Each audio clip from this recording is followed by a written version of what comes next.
Muy bien. Muy buenas tardes, pues el Grupo de Historia del Parque Revolución les da la bienvenida.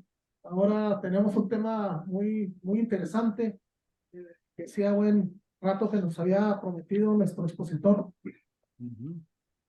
y con el tema Historia de la Revolución Mexicana en el periodo 1934-1940. Es la educación socialista. Héctor Chacón es nuestro expositor, y le voy a pedir al ingeniero René Chávez Domínguez nos dé la semblanza de nuestro conferencista del día de hoy. Gracias.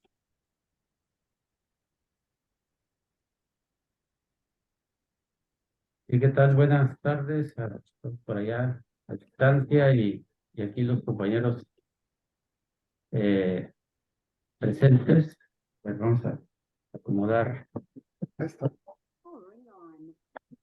Entonces, pues le damos la bienvenida a nuestra plática del Grupo de Historia del Parque Revolución, y ya dio el tema el licenciado Manuel Salcido a cargo de Héctor Chacón. Entonces, Héctor Chacón Muñoz, él es el primogénito de 7 hermanos. Nació aquí en la ciudad de Chihuahua. Sus raíces familiares son de Ciudad Jiménez, Chihuahua. Es ingeniero egresado de la Universidad Autónoma de Chihuahua en la Facultad de Ciencias Agrotecnológicas, y tiene una maestría en comunicación política y marketing por la Universidad Pompeu Fabra de Barcelona, España. Se ha dedicado a temas de planeación gubernamental y participado profesionalmente en procesos electorales en varios estados del país. Es un apasionado de la música y sobre todo de los libros. Ahí tuvimos una plática muy interesante sobre este grupo. Y actualmente pues es director de planeación de la Universidad Tecnológica de Chihuahua. Entonces le damos aquí le cedemos el micrófono al compañero Héctor, para que nos platique sobre este tema interesante de la Revolución Mexicana en el periodo cardenista. Pues poner la primera versión, la primera lámina. También. Hola, ¿qué tal? Muy buenas tardes tengan todos ustedes. Bueno, pues primeramente agradecer al grupo de historia del Parque de la Revolución por la oportunidad que me brinda en este día pues de platicar un poco acerca de este tema que en lo personal, bueno, a mí siempre me ha apasionado el tema educativo. Y bueno, pues tenemos este periodo, ¿no? de nuestra historia del país, de México. Para charlar un poco con ustedes, debo comentarles que, bueno, la presentación ya la grabé. Tiene desde luego textos, tiene fotografías, la mayoría sacadas de internet, y ahorita voy a platicar de un libro. Y bueno, también algunos videos. Espero que sea de su agrado esta charla, esta plática entre amigos. Agradezco también a los compañeros que están conectados en la plataforma de Zoom. Por ahí reconozco pues, casi a la mayoría, o si no es que a todos. Y desde luego a los aquí presentes que ya tienen espacio y se están integrando. Bien, pues sin más, quiero comentarles acerca de este libro que se llama Cárdenas por Cárdenas. Es un interesante libro que, bueno, habla sobre todo pues del general, ¿no? Del presidente, y fue escrito por su hijo, ¿no? Cuauhtémoc Cárdenas. Bueno, quiero agradecer así muy sentidamente a la señora Evita Ríos de Orozco, amiga personal de de Cuauhtémoc Cárdenas Solórzano, quien me prestó este libro en calidad de préstamo. Y bueno, un agradecimiento para su persona. Yo comenzaría comentando con ustedes sobre el tema de la escuela socialista, con un breve texto que está precisamente en este libro, que habla de la obra educativa implementada por don Lázaro Cárdenas. Dice: la escuela socialista mexicana puede bien considerarse que tuvo como antecedente directo a la escuela rural racionalista que nace al principio de la década de los 20 en el gobierno de Álvaro Obregón. Era una escuela práctica, democrática, coeducativa y orientada contra el individualismo, que puso fin a la escuela porfiriana, al elitismo extremo, al positivismo, al abandono rural y al laicismo sin orientación precisa a favor del pueblo. En esta etapa de la vida del país, por otro lado, el maestro se convirtió en el promotor del reparto agrario, consejero de las comunidades, organizador de sindicatos, participante activo en las campañas de salud antialcohólicas y en defensa de los valores y derechos de los indígenas. La obra educativa, pues, en este periodo, pues, es vasta, ¿no? Se crearon infinidad de instituciones que más adelante veremos algunas pues, en el transcurso de esta presentación. Bueno, aquí está el contenido. Esperemos el tiempo nos dé para verlo todo. Pues ver ahí está una introducción, unos antecedentes, algunas breves cápsulas. Me llama la atención eso que dice ahí entre paréntesis. Ahorita vamos a ver de qué se trata. La vida y obra de Lázaro Cárdenas, una hoja de ruta sobre precisamente su vida, el transcurrir de sus logros. Bueno, un video cuando toma protesta como presidente, la etapa del presidencialismo que realmente inicia con Cárdenas. Y luego ya entramos al tema educativo, ¿no? Un video que se llama Forjadores de la Educación, la línea del tiempo del sistema educativo mexicano. La vamos a ver así muy rápido, porque es muy extensa y de hecho, bueno, tuve que cortar algunas partes. La política educativa cardenista, la modificación al artículo 3º constitucional, el plan de acción de la educación socialista en Chihuahua. Hay un libro interesante, la creación de instituciones, les comento, y algunas conclusiones personales muy breves. Si el tiempo nos da, vemos algunas de las reformas nacionalistas, así como a manera de resumen, que estoy cierto que la mayoría de los presentes, tanto la plataforma de Zoom como los que estamos aquí presencial, bueno, lo hemos venido estudiando desde la primaria, ¿no?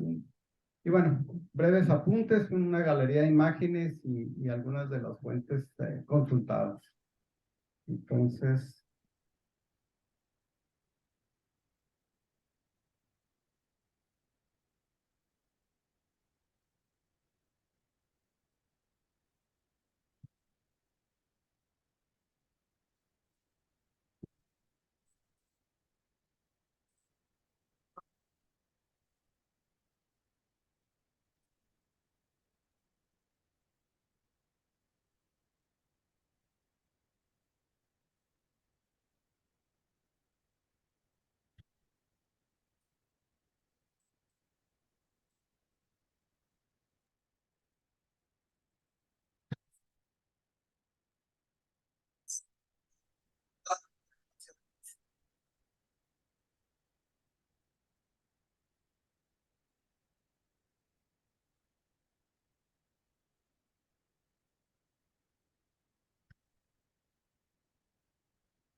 No oímos nada.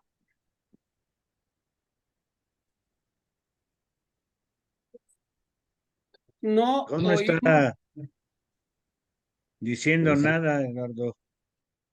No se me escucha tampoco a mí, señor Pérez. Sí, a ti, No, a ti. sí, Eduardo, claro que sí, pero Ah, ellos ok. no se escuchan, están Gracias, qué leyendo, no se oye amables. nada. Y yo les mandé un Páralo mensaje aquí. de que se estaba cortando el sonido. Sí, sí, lo vi, señora. Válgame, Burbuja, pues, se me olvidó su nombre. María Ajá. Luisa, pero bien. Ah, qué caray. Fíjate que yo se la puedo decir, Educación Pero parece que hay que leerla porque no No, se es que, escucha que esté hablando. ¿no escuchan? A ver, Ah, sí. ya se devolvieron. Sí. Ajá.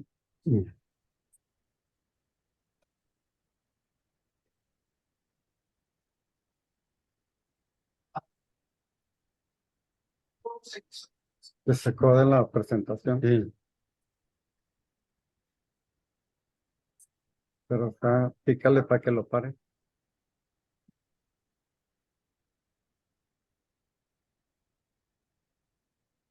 Salte, ándale. Nomás entra la pura presentación para que lo pare. Ah, bueno, ya no Ya está se paró. compartiendo. Ya se volvió. Sí. A A ver, ver, ahora sí escuchan. ¿Sí me Sí, escuchan a mí? sí, escuchamos. ¿Dónde dijo? Va, es que raro porque hicimos pruebas con... ¿eh? ¿Dónde dijo? ¿Qué onda? Cuando compartes ahí una cosa que dice Shave Song, y abajito en la esquina ahí. compartir sonido. Ahí está. Ya, estoy acá en casa, A ver. un poquillo. Sí. A ver, ahí. André, pues. Digo, André, pues. Bye. Vale.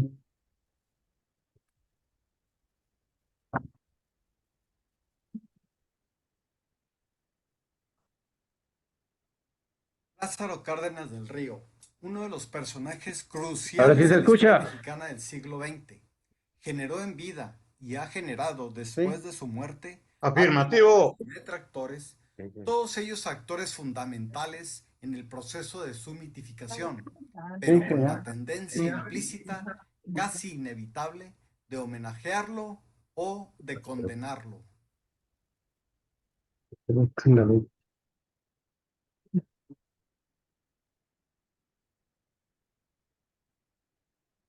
Partiendo del hecho que los conceptos son representaciones generales y abstractas y que suelen dividirse de acuerdo con la clase de los objetos a que se refieren o que designan, por lo tanto hay conceptos concretos o abstractos, singulares o colectivos. A continuación, algunos de ellos en esta síntesis de su pensamiento político y social, la miseria, la ignorancia, el trabajo, las necesidades, cultura y dignidades, la eficiencia, la producción, el consumo, industria, economía, nación soberana, Estado moderno, transformación, comunicaciones, cambio, cultura, pobres, ricos, patria, servidores de la libertad, la democracia y el progreso, las reformas, victorias, luchas, oprimidos, la justicia social, paz y la felicidad humana.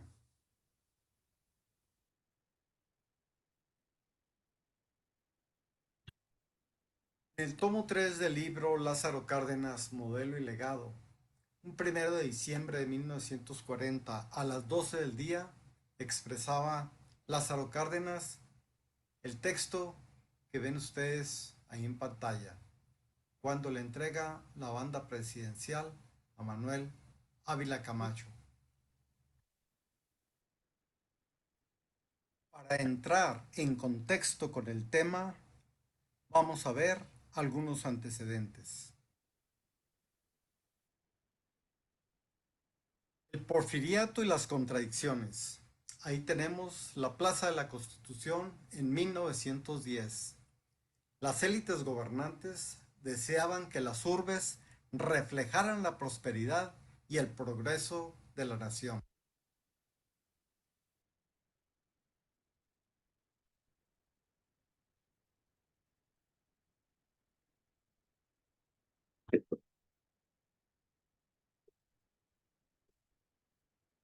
Para el agricultor el problema es agrario, para el comerciante es económico, para el obrero es industrial, para el abogado es jurídico, para el político es democrático, para el proletario lo es todo. Se luchaba contra el caciquismo, pero también contra el peonismo, el fabriquismo, el hacendismo, el cientificismo y el extranjerismo, entre otros. Aquí apreciamos imágenes de la época porfiriana. La pulquería en Tacubaya, mercado popular, un proceso electoral y desde luego los latifundios.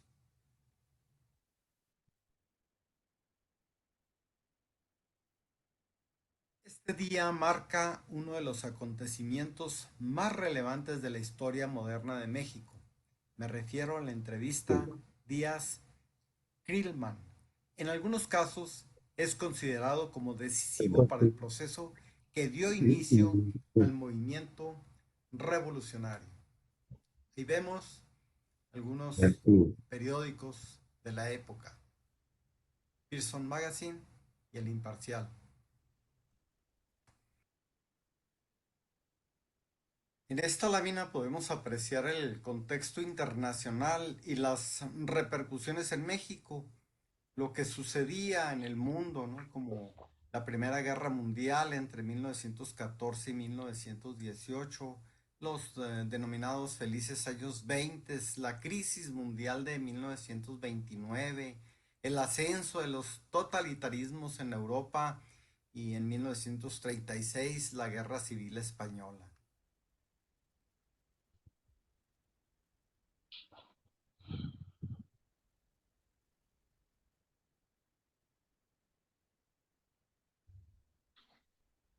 En la imagen tenemos un mapa mental de la Revolución Mexicana, sus actores, sus causas, sus impactos. Podemos ver ahí a Porfirio Díaz, Francisco I. Madero, Francisco Villa, Emiliano Zapata, Venustiano Carranza. Entre sus causas, la reelección de Díaz, la explotación laboral, la distribución injusta de riquezas, la desigualdad social. Y entre los impactos que causaron la revolución, bueno, fue la repartición de tierras y ejidos y desde luego la Constitución de 1917. En contexto, la revolución y los avatares familiares. En el párrafo, Héctor Aguilar Camín y Lorenzo Meyer corroboran una afirmación.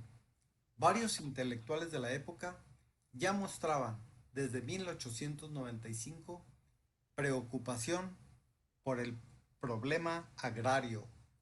Planteaban un conjunto de reivindicaciones y un proyecto político para un nuevo Estado y una nueva sociedad, que incluso llegó a promover algunas rebeliones fracasadas entre septiembre de 1906 y 1908 en Acayucan, en Veracruz y en Jiménez, Chihuahua. La de 1908 incluso iniciada por algunos de los miembros que ingresaron por El Paso, Texas, a territorio mexicano.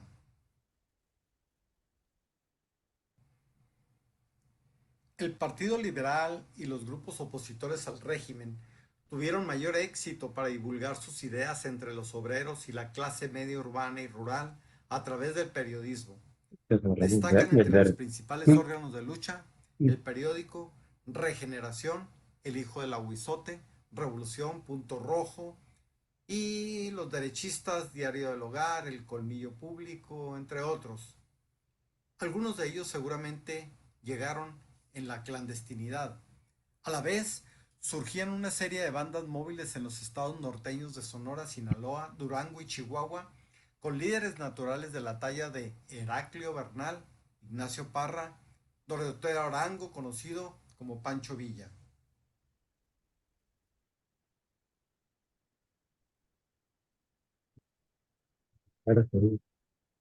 Se mueve. Brotaron entonces por todas partes movimientos revolucionarios de diversa índole. Todo el mundo se proclamaba por entonces liberal, aunque no entendíase en lo que Madero quería. Las diferencias existentes entre los diversos grupos insurrectos eran múltiples y complejas. Pronto Madero lanzaría su plan de San Luis, un plan político, pero muy poco social. Convocaba para el 20 de noviembre de 1910 al levantamiento general. Ahí podemos ver en la parte inferior de esa lámina, en el pueblo de Lázaro Cárdenas, en Jiquilpan, Michoacán, Jiquilpan de Juárez se llama, o se llama, Michoacán. Bueno, se empezaban a dar cuenta de la revolución precisamente por las personas que se dedicaban al comercio y se divulgaban pues la situación como estaba. Pues Cárdenas se anima desde esas épocas a entrarle a unirse pues a la revolución. Después de los acuerdos tomados en Ciudad Juárez, Porfirio Díaz dejó el país, partió en el Ipiranga rumbo a Europa, un día 25 de mayo de 1911.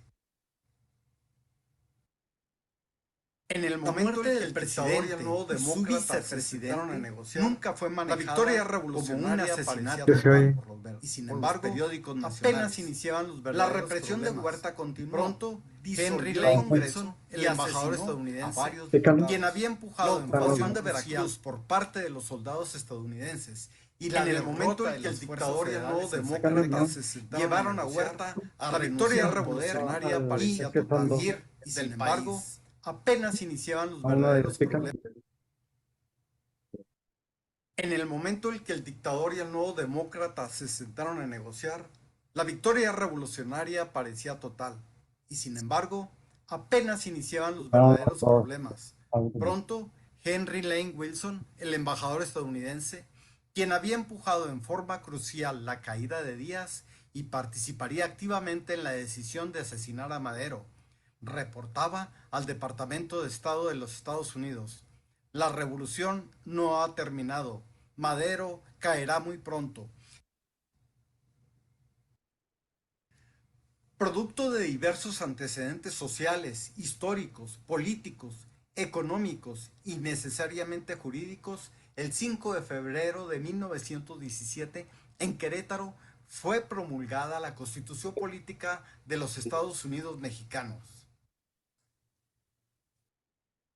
Al redactarse la Constitución de 1917, sin mucha discusión, se le negó a la mujer los derechos políticos, argumentando que la mujer no siente la necesidad de participar en los asuntos públicos, como lo demuestra la falta de todo movimiento colectivo en este sentido.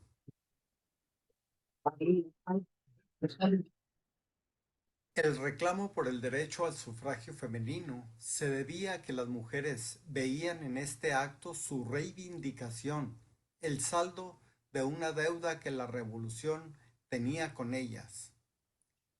El 25 de enero de 1935, Cárdenas nombra a la maestra Palma Guillén como embajadora de México en Colombia, lo cual se interpretó como un reconocimiento de los derechos de la ciudadanía para las mujeres. Aquí vamos a hacer un paréntesis, toda vez que en los tiempos de Cárdenas las mujeres no tenían derecho a voto, aunque hubo algunas precursoras que vemos en la lámina, tanto del ámbito federal como del local, desde 1952 hasta 1999, pero fue en 1947, durante el gobierno del presidente Miguel Alemán, donde se le reconoce a la mujer el derecho a votar y ser votada en los procesos municipales. Más tarde, en 1953, el presidente Adolfo Ruiz Cortines expide la reforma a los artículos 34 y 115 constitucionales, en los que se otorga plenitud de los derechos ciudadanos a la mujer mexicana. El 25 de julio de 1921, el presidente Álvaro Obregón decretó la creación de la Secretaría de Educación Pública, la SEP, medida que fue aprobada por unanimidad de la Cámara de Diputados.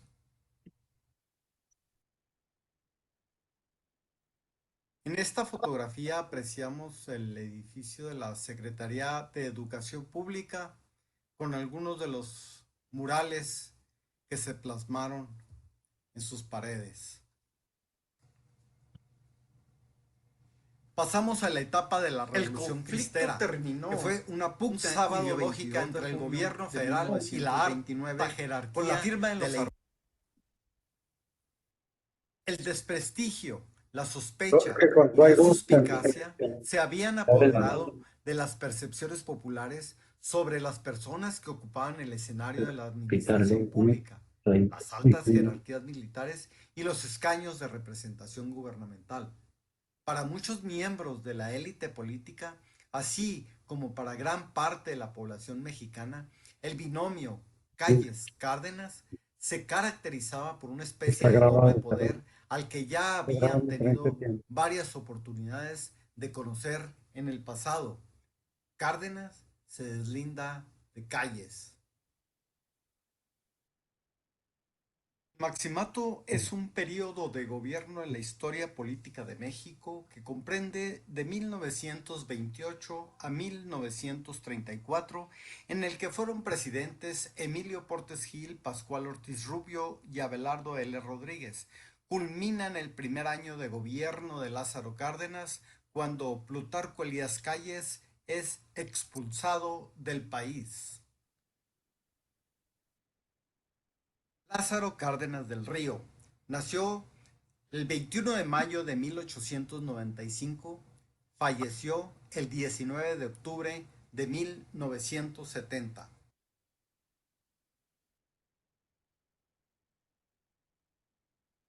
Es un video donde, ¿verdad? Estaba,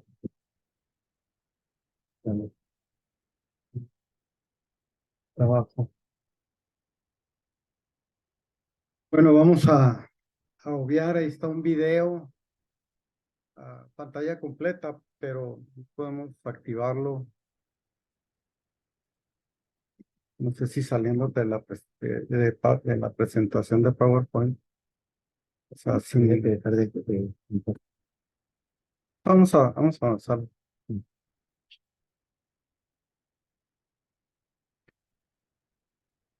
Cárdenas, a decir de Fernando Benítez, sacó del padre su inclinación por las ideas liberales y de su mamá la rectitud, lo escrupuloso y el ser dueño de sí mismo, es decir, el carácter de la madre y las ideas del padre. Además, reafirma el autor, era callado, ligeramente retraído, serio y reservado. Bien, en cuanto a literatura, compañeros, encontré alrededor de unos 30 libros y muchos artículos en internet. Bueno, ahí aparece este libro que les comento de Cárdenas por Cárdenas. Altamente recomendable. En 1909 ingresó como meritorio en la Mesa Segunda de la Oficina de Rentas de Jiquilpan, donde empezó a desarrollar una caligrafía impecable. En 1911, con la muerte de su padre, asumió la responsabilidad de ser el jefe de su familia. Ese mismo año trabajó en la Secretaría de la Prefectura y después laboró como tipógrafo en la imprenta llamada La Económica de don Donaciano Carrión, cuyas ideas liberales y revolucionarias influyeron en su formación política. Al estallar la revolución, Donaciano vendió a los trabajadores la imprenta, entre ellos al mismo Cárdenas, y se unió a los rebeldes. El 18 de junio de 1913, a la edad de 18 años, partió de su pueblo para sumarse en Buenavista a las tropas revolucionarias que comandaba el general García Aragón. En su diario queda plasmado con claridad el ambiente del México provinciano profundo del que estaban rodeadas las historias de estos jóvenes que salían de una pequeña localidad rural, aislada y campirana, para sumarse a una gran gesta cuyas dimensiones aún no alcanzaban a entender. Cárdenas se incorporó a las fuerzas del general José María Maytorena en Sonora, pero al llegar a Cananea y darse cuenta de que éste se había unido a Villa, marchó a Agua Prieta para integrarse a las tropas del general Calles. Durante el gobierno constitucional de Carranza, Cárdenas fue encargado de pacificar la Huasteca veracruzana, en la que los guardias blancas al servicio de las compañías extranjeras petroleras asolaban la región.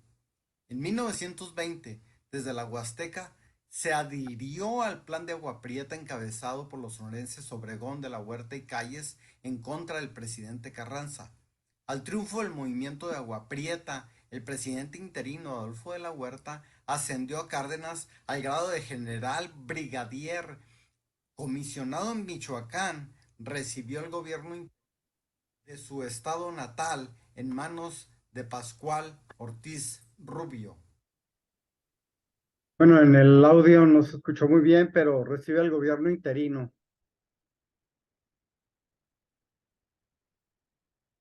Tenemos la hoja de ruta de Lázaro Cárdenas. Inicia en 1918 cuando alcanzó el grado de coronel. En 1928 fue postulado como candidato al gobierno del estado de Michoacán y el 7 de diciembre de 1933 rinde protesta como candidato presidencial. Como gobernador, pide permiso al Congreso local para incorporarse al ejército. Se le dio el mando de una columna y cooperó en la pronta derrota de los sublevados. Me refiero a la rebelión escobarista. Cárdenas recibió 1 millón de pesos para gastos de campaña y al terminar esta reintegró 700,000 pesos no utilizados y regresó a su cargo de gobernador. Estableció la obligación de crear escuelas en las haciendas y combatió el fanatismo religioso y el alcoholismo. El 25 de septiembre de 1932 contrae matrimonio civil con la señorita Amalia Solórzano, pese a la plena desaprobación de los padres de la novia. Entonces aceptó el puesto menor de comandante militar de Puebla. En enero de 1933 mostró independencia de Calles y un viraje moderado hacia la izquierda. En este cargo reafirmó la soberanía nacional sobre las islas Revillagigedo y fortaleció la armada con nuevos barcos. A finales de 1933, a sugerencia del grupo de los callistas que así pretendían comprometer a quien resultara candidato presidencial del Partido Nacional Revolucionario, elaboró un plan de gobierno que constituía un solemne compromiso ante la nación de desarrollar una política social, económica y administrativa capaz de traducir en hechos los postulados que se proclamaron en los años de la lucha armada. Pero el plan resultó mucho más radical de lo que se habían propuesto los callistas. Llegó a plantear que la Revolución Mexicana se basa en la doctrina socialista y por lo tanto persigue el ascenso de la clase obrera y su control de los medios de producción.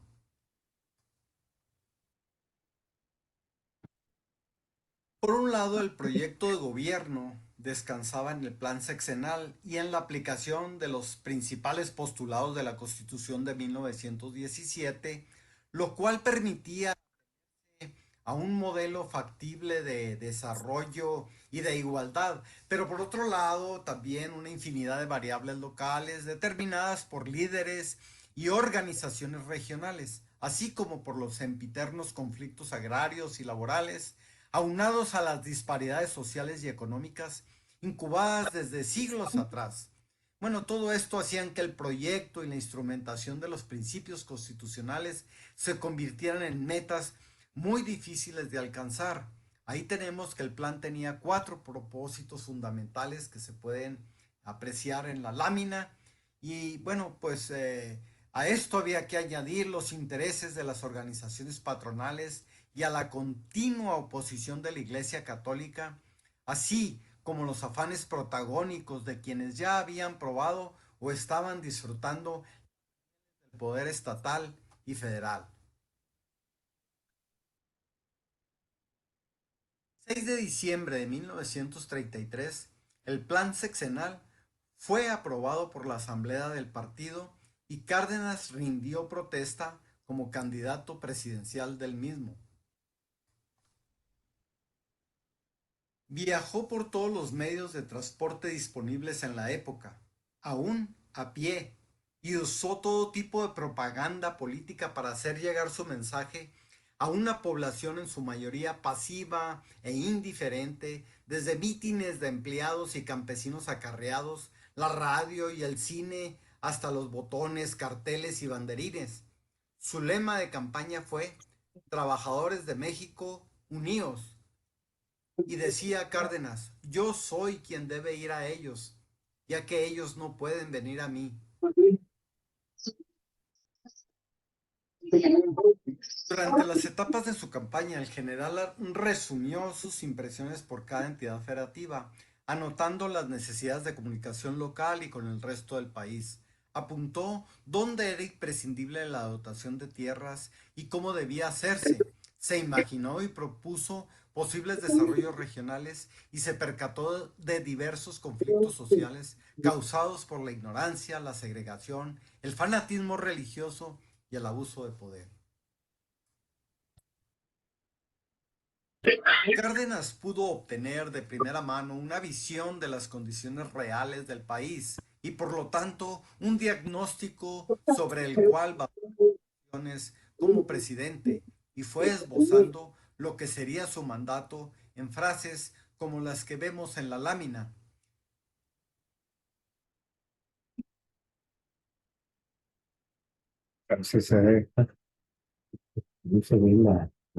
No, A partir de Cárdenas, el presidencialismo fue y sigue siendo una de las características principales del sistema político mexicano. pues ok.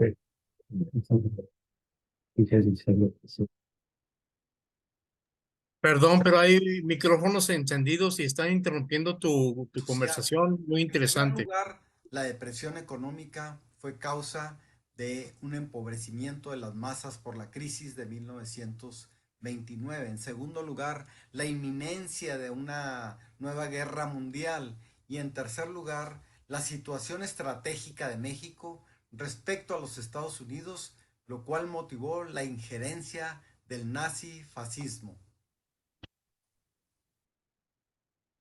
Según lo menciona Pérez Montfort, a Cárdenas no le gustaba la idea de que la residencia oficial fuese un palacio o un castillo, por lo que en lugar de vivir en el castillo de Chapultepec, que después hizo museo, acondicionó el antiguo rancho llamado La Hormiga para convertirlo en la residencia presidencial, al cual llamó Los Pinos. Abrió las puertas del Palacio Nacional a campesinos y obreros e instaló un telégrafo para que cualquier ciudadano pudiera comunicarse con el presidente. Una característica de Cárdenas fue la hospitalidad. Así lo demostró cuando en 1937 le dijo a Marcelina Domingo, si la República Española es vencida, México abrirá sus puertas a todos los republicanos que quieran venir. 2 años después, según cuenta Perfoys, se cumplió la noble hospitalidad mexicana, la cual puso en evidencia a la Unión Soviética, que se dijo aliada y amiga de la República Española y solamente admitió a un reducido grupo de expatriados. Y en el verano de 1937 algunos centenares de niños españoles fueron paternalmente recibidos en México. Aquí vemos las simpatías de las ideas de izquierda de Cárdenas. Bueno, habían sido obvias sus simpatías durante su mandato presidencial e incluso como presidente sorprendió a la opinión pública asistiendo al funeral de Frida Kahlo, pero además tuvo debilidad por apoyar a los perseguidos por sus ideas en otros países, como lo demostró dando acogida en el exilio a León Trotsky y a miles de españoles republicanos, como ya lo hemos comentado.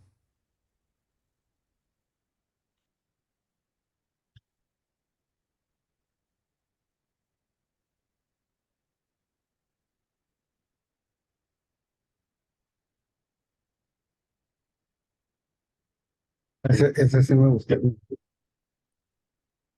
Ahora vamos a ver la línea del tiempo del sistema educativo mexicano.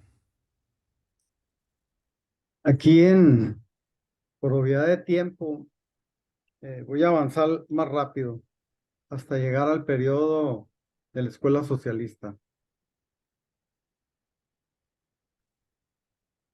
Iniciamos con la educación prehispánica en nuestro país, que estaba dirigido a los hijos de la nobleza y sacerdotes, y la enseñanza para los plebeyos.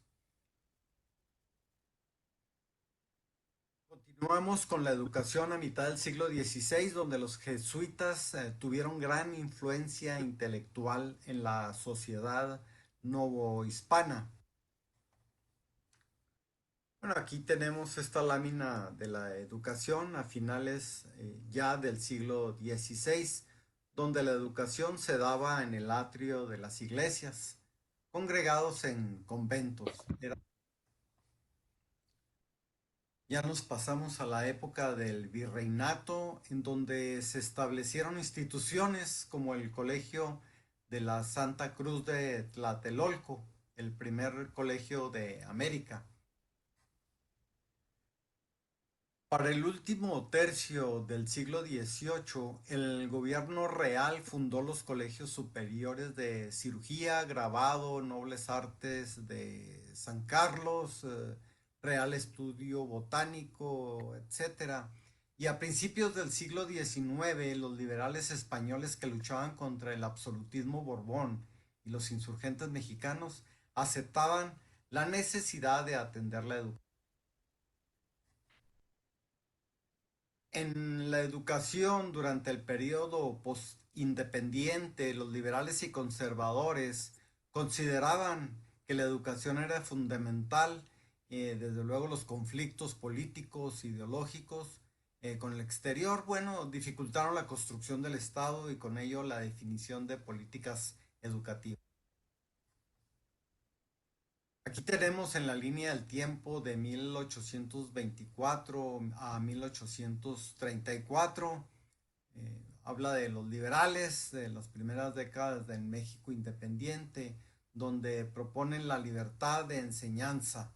Para 1834, la reforma liberal impedía al clero intervenir en la educación.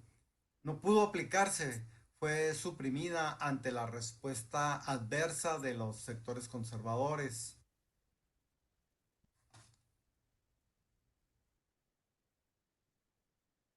Para 1867, a mitad del siglo, el número de escuelas sostenidas por el Estado era muy pequeño. A partir de la restauración de la República, se empezó a multiplicar rápidamente. Aquí nos ubicamos en la educación durante el Porfiriato.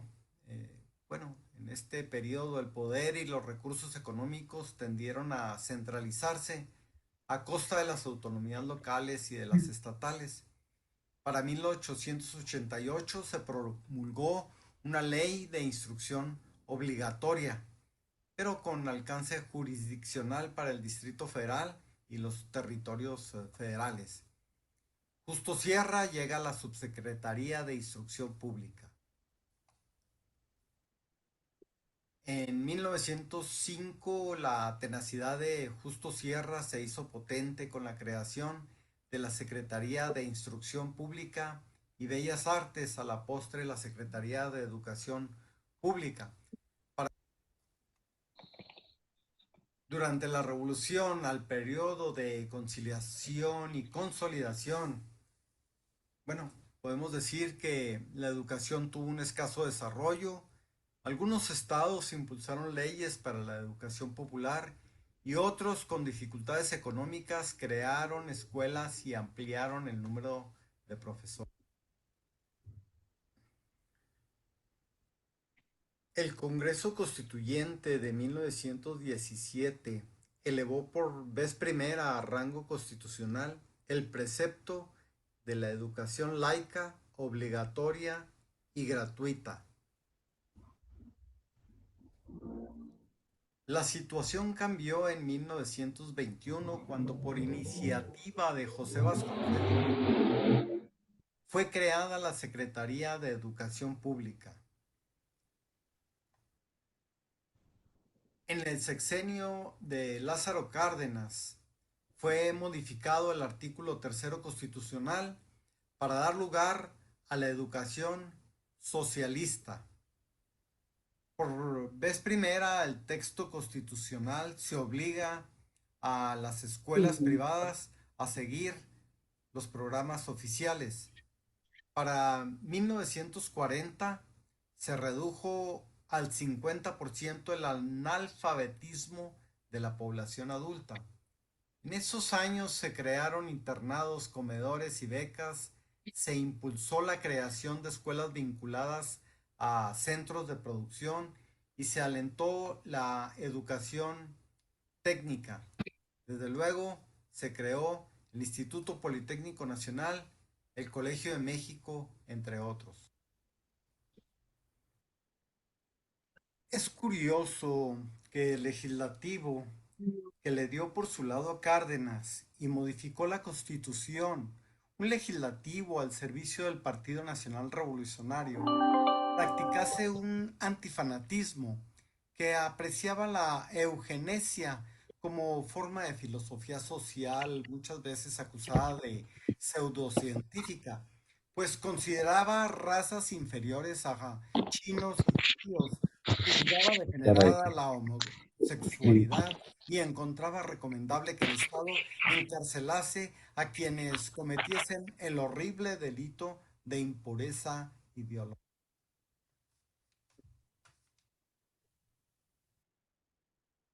En esta lámina, el periodo gubernamental de Lázaro Cárdenas, creada Secretaría de Educación Pública de la SEP, en el periodo de 1921 a durante el periodo gubernamental de las secretarios de Educación Pública en el gobierno de Álvaro Obregón, bueno, fueron dos. Destaca José Vasconcelos, el creador de la Secretaría. Durante el periodo Se están empalmando los audios. En el gobierno cardenista se implementó el plan de acción de la escuela primaria socialista. Sin embargo, en los medios ultraconservadores se mantuvieron escuelas que se resistían a adoptar la de enseñanza socialista. Algunas se concentraron en San Luis Potosí, bajo el amparo del general Saturnino Cedillo, y otras se fortalecieron en Monterrey. Otras más emigraron al sur de los Estados Unidos.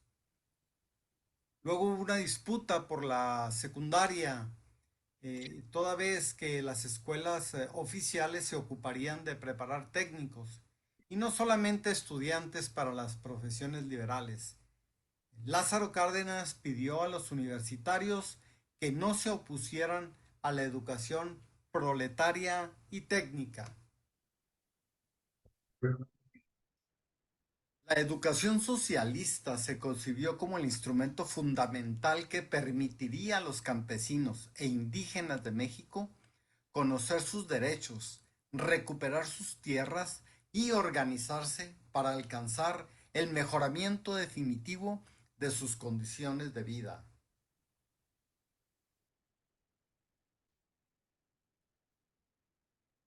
La educación socialista como política educativa, sexenio de Cárdenas, fue rechazada y repudiada por la Iglesia Católica y sus creyentes, también por individuos menos informados, quizá confundidos.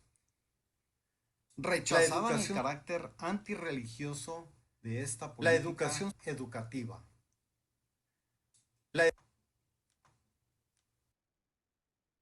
La educación socialista como política educativa en el sexenio de Cárdenas fue repudiada por la Iglesia Católica y sus creyentes, y desde luego por individuos menos informados o confundidos, quienes rechazaron el carácter antirreligioso de esta política. El presidente Cárdenas nombró como secretario de Educación a Ignacio García Telles, cuyas primeras tareas serían encontrar la orientación política y pedagógica que debía dársele al artículo 3º y reparar los medios para implantarlo, y a los profesores que debían aplicarlo. La educación socialista combate el fanatismo, capacita a los niños para una mejor concepción de sus deberes para con la colectividad.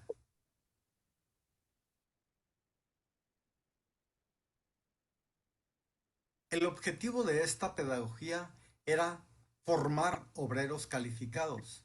Se crea el Instituto de Orientación Social con las siguientes tareas: reformar los planes de estudio, crear libros de texto y programas claves, coordinar la labor educativa, difundir y orientar entre el magisterio, estudiantes y proletariado el tema socialista, crear jornadas culturales de desfanatización del combate a los vicios y la liquidación del analfabetismo.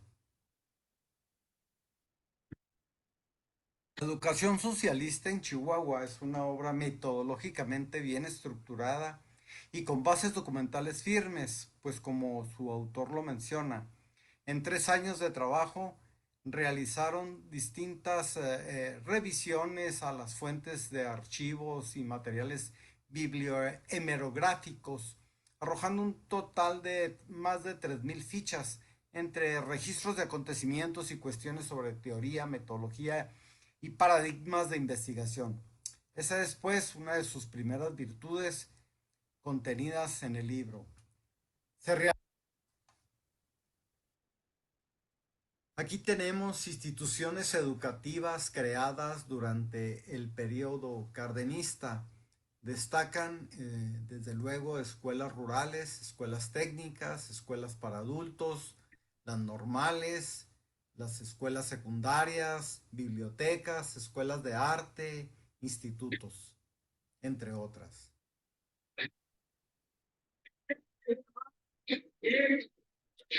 Quizás alguno de ustedes recuerda esa imagen. La extrañamos. Bravo.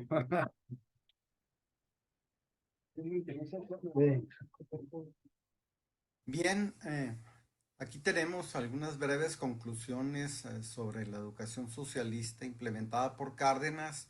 Son extraídas de algunos textos, algunos comentaristas y, bueno, un poco el toque personal.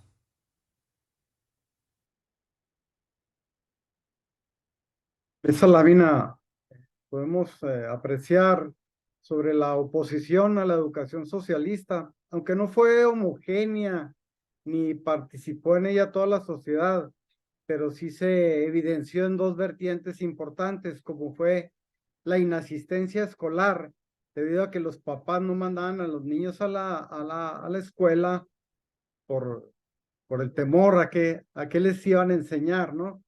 Estaban acostumbrados pues a una enseñanza más de corte religioso. Y bueno, la creación de planteles particulares.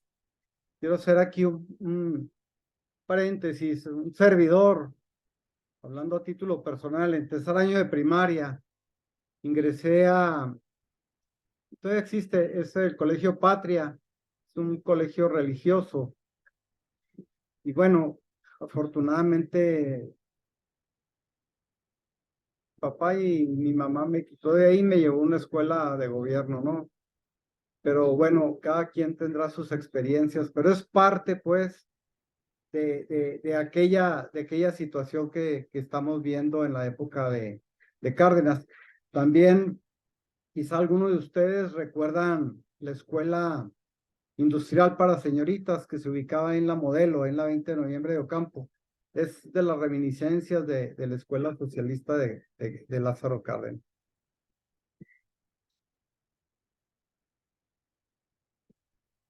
Bueno, en esta lámina tenemos que la mayoría de las veces, ahí en el punto 6, se lee que los presidentes municipales de esa época, pues jamás consintieron o solaparon los obstáculos a la instrucción socialista de parte de algunos sectores de la sociedad. Y también jamás dudaron en reprimirlas con la ley en la mano. Y sobre todo ciertas autoridades de pueblos pues que eran los comisarios civiles, por estar en contacto cercano con la población que ellos representaban, pues en muchas ocasiones sí apoyaron actos oposicionistas a esta educación socialista. La semana pasada, platicando ahí con mi tocayo Héctor Iván, comentábamos acerca pues de la violencia que se ejerció contra maestros, contra profesoras, con violaciones y este tipo de cosas. La verdad decidí omitirlo porque es desagradable en lo personal, pero sí hubo bastante de eso, persecuciones a los maestros, a los profesores, y bueno, es un capítulo lamentable, triste en mi opinión.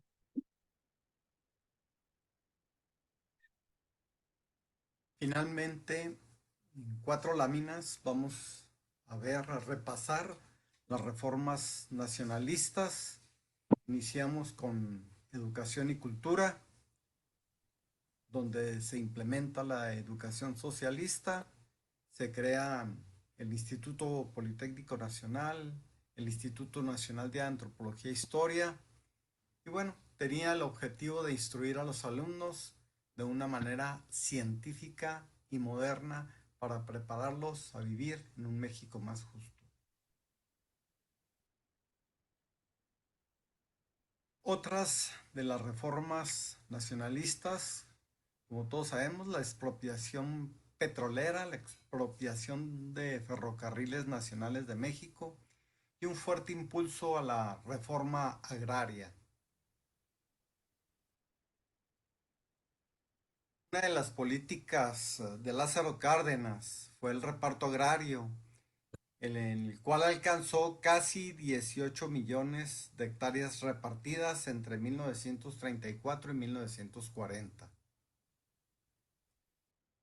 Bueno, en la lámina ya apreciamos el reparto que hicieron los presidentes, iniciando desde Venustiano Carranza, del 17 al 20, pues 132,000 hectáreas. El que más, pues, Plutarco Elías Calles, ¿no? Con casi 3 millones de hectáreas, pero Cárdenas sí se lo llevó con alrededor de 18 millones de hectáreas repartidas. Dentro de las reformas, conclusión del periodo cardenista exterior, que estuvo caracterizada por la defensa de los intereses nacionales y el rechazo a las dictaduras fascistas. Podemos ver los archivos consultados. Conclusión del periodo cardenista de 1938 a 1940. El país se le descompuso al presidente Cárdenas y careció de un poder político para consolidar reformas porque el Partido Revolucionario Mexicano quedó en un cascarón de intereses. Ahí naufragó el proyecto revolucionario cardenista, despertó a los conservadores y no pudo encararlos. Producto de la polarización social y de clases, Cárdenas tuvo que optar por la candidatura presidencial del conservador Manuel Ávila Camacho en 1940 y no por la del revolucionario general Francisco J. Mújica.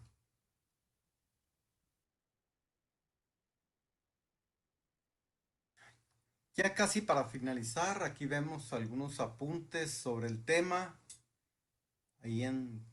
Ustedes los pueden verificar, leer con más calma, algunas fuentes, algunas ideas. Más adelante vemos algunas fotografías nada más, brevemente, y desde luego las fuentes bibliográficas consultadas.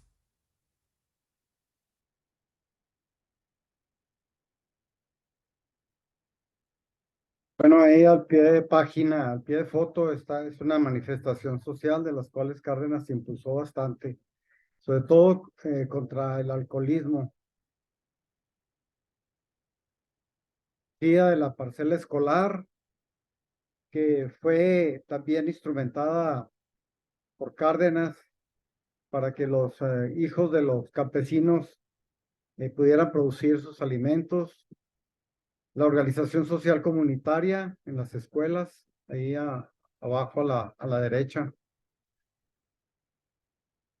Bueno, aquí tenemos una fotografía de niños ya tomando clases en esa época y se aprecia un profesor, pues vamos a decirlo así, elegantemente vestido, ¿no? No como ahora que muchos andan, digo con todo respeto, pero en mezclilla rota. Pero son las épocas. Sí, sí, sí. Aquí vemos al presidente Cárdenas asistiendo a un desfile escolar, saludando a los pequeños. Bueno, estas son algunas de las referencias bibliográficas y las fuentes consultadas.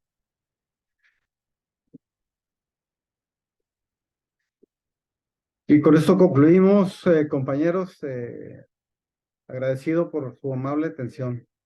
Que pasen buena noche, a la orden. Buenas noches, primo, muy interesante. Buenas noches, muy interesante.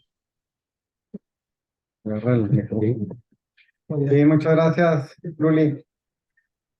Bien, pues Estuvo vamos a dar inicio a la sesión de preguntas, respuestas, comentarios. Adelante, aquí en nuestra sede. Si alguien tiene algún comentario, alguna pregunta, es el momento.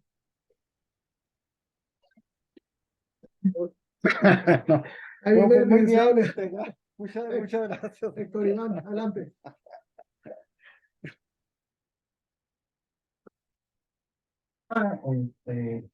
Yo creo que lo que causó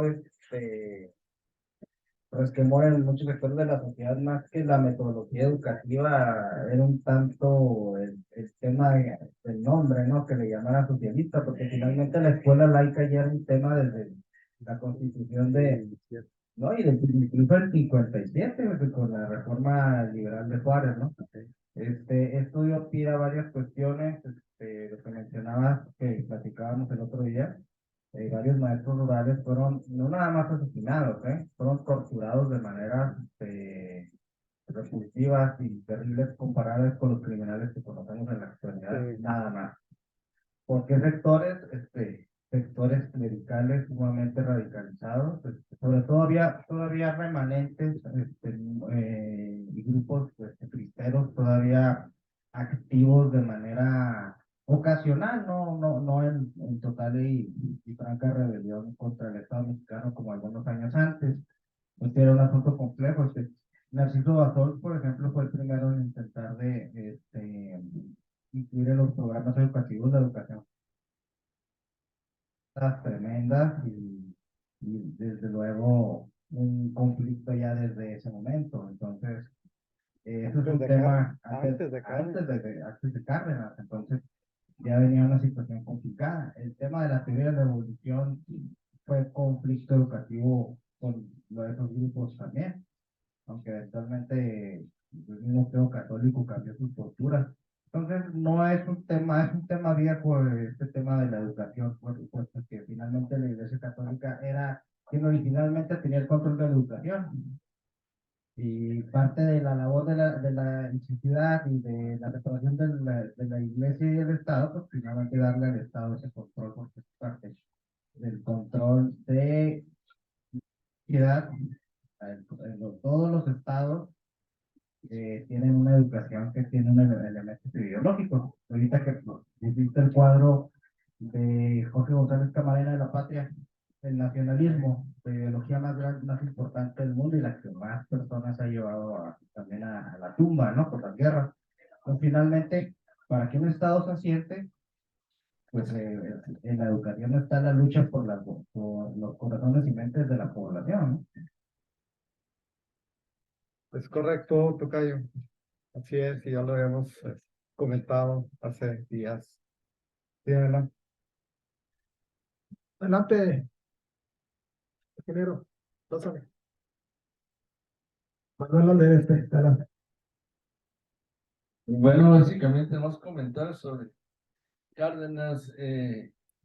Se ve que todo lo que él hizo, que hizo bastante, otras cosas han llegado hasta la actualidad, o sea, el reparto agrario y la expropiación, pero básicamente si lo vemos así calmadamente desde lejos, pues prácticamente era un virrey masón, o sea, que sea un virrey que hacía lo que le da la gana y masón, sin consultar a nadie, masón porque pues, metió todo contra la resistencia y todas sus ideas y las impuso como él mismo. Entonces, pues que lo hizo, ¿eh? Y algunas de las huellas que él dejó por Chihuahua interesantes, ya hablando un poco cosa más calmada, por ejemplo, aquí el desarrollo de la hacienda de Santa Clara, que es una hacienda que había quedado vacía con la revolución y que trajo refugiados españoles, los trajo Cárdenas, y que formaron un grupo que se metió después a la sociedad de Chihuahua, muy interesante, y también pues el coraje que tenía sobre la barícola, que siempre la quiso expropiar, porque se la hacía muy grande, y pues no lo hizo nunca hasta que No lo logró. se repartió, se compró más bien ya cuando murió Hearst.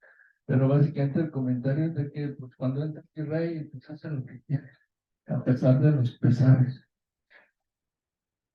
Sí, bueno, pues es el presidencialismo, ¿no? Tal como lo conocemos. O sea, no hay vuelta de hoja en este tema. Sin embargo, bueno, definitivamente como menciona Manuel Alderete, es como un virrey, pero está dicho muy brusco, es el presidencialismo. Es el Pero presidencialismo. los beneficios que trajo, No, o sea, el implementar la educación, la explotación petrolera y muchas de las cosas que ahorita en la actualidad seguimos escuchando de ella. Para mí, Lázaro Cárdenas fue un valiente, un personaje de la época. Inclusive, pues, marcó de ahí, pues, el inicio del socialismo en México, que posteriormente tiene más consecuencias, ¿no? Voy a comentar algo. Aquí, recordando un poquito de la época socialista, de la guerrilla, por aquí, Tocayo Delgado, mucho, se acordará. Fernando Quesada Quintanilla, que era nieto del señor del dueño de los transportes del Valle. En alguna ocasión fue a Cuba, en plan turista.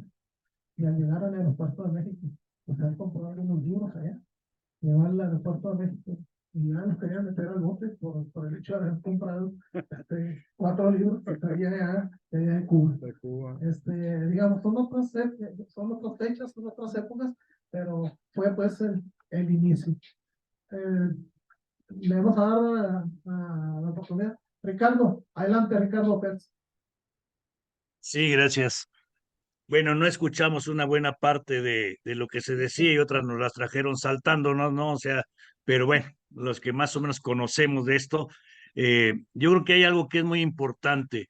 En el periodo de Cárdenas se impulsa, por un lado, la educación socialista, que es más una educación popular, para ser exactos, ¿verdad?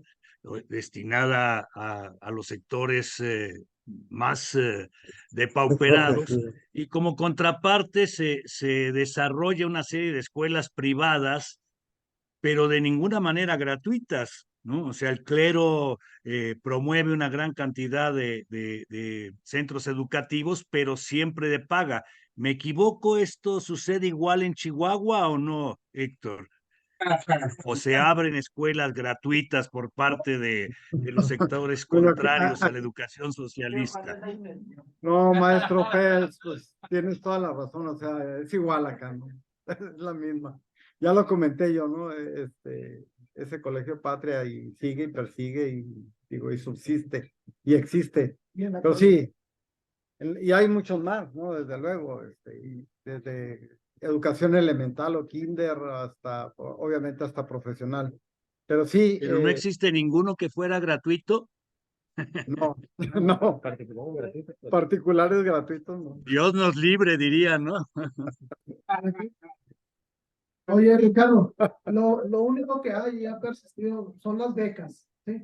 No, O bueno. sea, ahí se Bueno, proporcionan sí, porque apoyos. las obligan, porque las Sí, becas así tienen un es. porcentaje obligatorio, no es que sea de buena Los voluntad, ¿no? particulares. Sí, Pero- así es. pero- Educación obliga a los colegios, a las universidades, a las escuelas privadas, a otorgar cierto porcentaje de su población estudiantil, cierto porcentaje becado.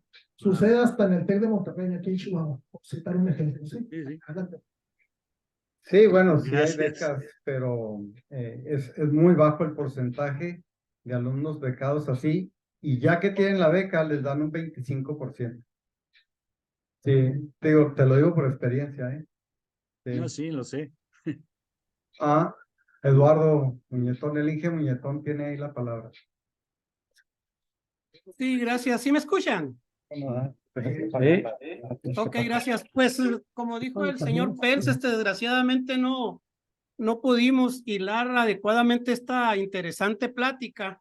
Esperemos que en la grabación, ya cuando la suban, la podamos disfrutar, porque fue excelente toda la información que se dio, al menos para mí, pues desconocida totalmente. Me llamó la atención que en el apartado, creo que 6 de las conclusiones, ya el último, se menciona que realmente el esfuerzo que hizo Cárdenas en cuanto a todo lo que él promovió realmente fue para reforzar el desarrollo del capitalismo, darle fuerza a su incipiente nacimiento, vamos diciéndolo así, después de que las luchas revolucionarias, cristeras, etcétera, se pacifican en México. Estoy totalmente de acuerdo con eso y me llama más la atención cómo a Cárdenas le roban el mandado y le sigue un presidente conservador, como también bien creo que lo han dicho aquí, el señor Manuel Ávila Camacho, que hasta a la fecha parece ser que se ha considerado como un pleno fraude. Esto nos lleva desde luego y nos, creo yo, muy personal, mi apreciación, nos lleva a cómo la iglesia y ciertos sectores del ejército aún están bueno, la iglesia se comprende, que enquistados en ese conservadurismo tan atrasado que hasta la fecha se hace presente en ciertas asociaciones políticas, pues que realmente ya da vergüenza su existencia hablando en el aspecto liberal. Es justo decir también que aunque Cárdenas haya apoyado el reforzamiento de ese capitalismo, en su momento fue un proceso muy revolucionario y muy bueno para el pueblo de México, contrario a lo que se hizo posteriormente con Manuel Ávila Camacho. Gracias, es mi comentario. Gracias, ingeniero. Bueno. Oiga, ingeniero Muñetón, el hecho de que haya quedado también Manuel Ávila Camacho, ¿no está escuchando? Adelante, pero a ver qué le escucho. Bueno, hay que recordar que Lázaro Cárdenas fue fundador del PNR, Partido Nacional. ¿Y presidente? Sí, Partido Nacional Revolucionario, el abuelito del PRI. Entonces, ahí es donde se conjuntan las cuatro fuerzas los obreros, los campesinos, sector popular y los militares. Entonces Lázaro Cárdenas no pudo pues ya imponer su voluntad, como todos los presidentes hasta la actualidad lo han querido hacer y no todos han logrado hacerlo, ¿verdad?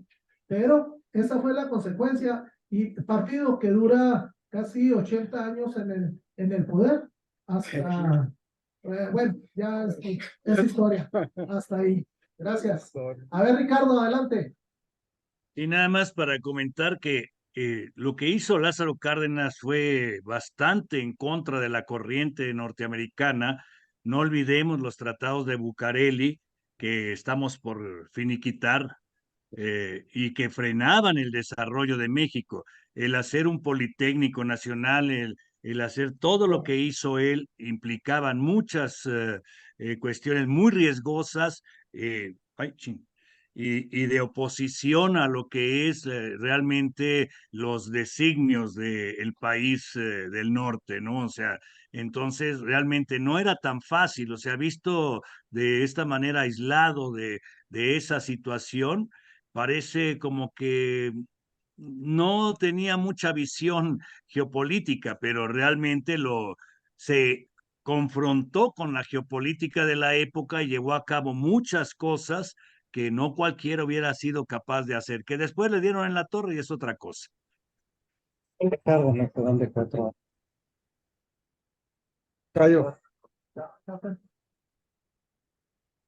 Bueno, es que en la perspectiva internacional hay que ver qué momento es. Están los Estados Unidos, sí, pero eso es lo que estaba volviendo al loco, estaba la Unión Soviética, pero ¿qué era lo que estaba volviendo loco al mundo? La Alemania nazi, la Italia fascista, y de una u otra manera hay que ver que en Estados Unidos estaba Franklin D. Roosevelt, que finalmente dentro del espectro político norteamericano es la izquierda norteamericana, y es quien con la crisis del 29 puso frenos a los grandes capitales que habían llevado al mundo al colapso, como pasó en 2008. Y de que entonces había una relación más o menos buena entre Roosevelt y el gobierno de Cárdenas, al grado que dejaron pasar la expropiación, ¿eh? Porque al final de cuentas hay que ver que muchas cosas en México hay cierta rebelión hacia Estados Unidos, pero siempre hay un alineamiento también hacia Estados Unidos. Entonces, si bien es cierto, se nacionaliza el petróleo y la industria, el cliente sigue siendo Estados Unidos y el petróleo mexicano se mueve eventualmente al esfuerzo aliado durante la Segunda Guerra Mundial, salvo en los primeros meses de la expropiación, donde México sí se lo vende a quien es ideológicamente más contrario al propio Cárdenas, que es Alemania e Italia y el propio Japón. Entonces, son movimientos complejos, o sea, no hay ni blancos ni negros. Y el tema es que ya para finalizar el gobierno de Cárdenas, ya sí hay cierto desgaste político, precisamente por su impulso ideológico, y tiene una elección que hacer, y decide irse por el moderado, y no por Francisco J. Mújica. Que era su compa. No, él, junto con Mújica, se hace la expropiación, entonces Fue él fue el ideólogo y eligió a alguien que también era bajo su control, de confianza, que es Ávila Camacho, pero finalmente por un perfil mucho más moderado, ¿no? Y ahí se interrumpe esa parte ya más fuerte de la revolución, pero hay que recordar, el nacionalismo revolucionario, la ideología que dominó el PRI hasta el 80, hasta el gobierno de la Madrid, y que lo hemos visto revivir en los últimos años en gran medida, ese se mantuvo del cardenismo hacia adelante en gran medida, al menos en el discurso. Pero hay un Estado que tiene muchos de los medios de producción más estratégicos, ese corporativismo de obreros, campesinos, militares, que se van saliendo poco a poco, y el sector popular, ¿no? Que todo lo demás, que eventualmente ya no ocupo la población en eso. Entonces, el Estado cardenista continuó porque realmente las estructuras de los llamados sectores del PRI los construyó él. De hecho, ese legado cardenista, en mi opinión, continuó pues hasta La candidatura de Colosio. La muerte de Fidel Castro, No, de Fidel Velázquez, Velázquez. todavía en la candidatura de Colosio, ahí ya cortó con el discurso. Sí. Yo diría que el 88 fue donde, bueno, hasta con Colosio termina, digamos, dentro del PRI hasta cierto punto, pero ya había cortado en el 88 cuando su hijo se mueve Pues al frente al frente cardenista, y ahí es donde realmente hay una decisión en el PRI, y ese ADN, pues, los herederos de ese cardenismo, pues el gobierno actual, o sea, en gran medida. Entonces, esas corrientes son más o menos evolucionando a lo largo del tiempo, y nos tenemos que fijar en algo. Siempre las circunstancias geopolíticas las han moderado, sobre todo el vecino del norte, y las han más o menos moldeado. Bueno, creo que con esto cerramos. Les pedimos un aplauso aquí a nuestro expositor. Vamos a